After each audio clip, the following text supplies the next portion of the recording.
बाटे पकड़े में।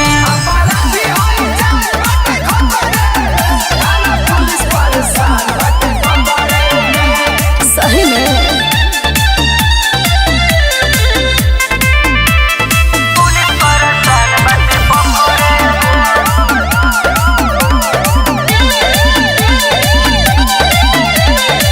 तोहरे नमवा पकेस बटे बड़ी अभियो से जन पर सासुम से डरी। अरे बड़ा डेंजर बाड़े से तो का हो जाई रे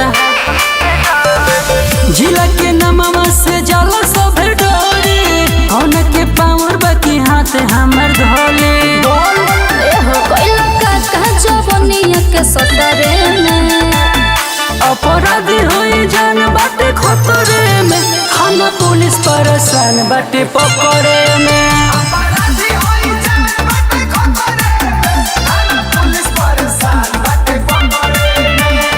आई हो दादा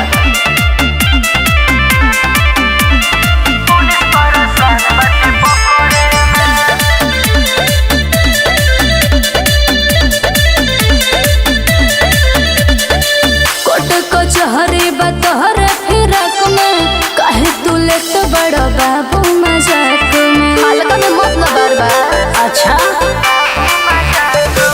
हयंगादार हम रहिला सान से धर्मवीर मुकेश नहीं रहेला मन में। सुना बोल बिट्टू मनीष न रह तो करे में अपराधी होई जान बाटे खतरे में। खाना पुलिस परेशान बाटे पकड़े में।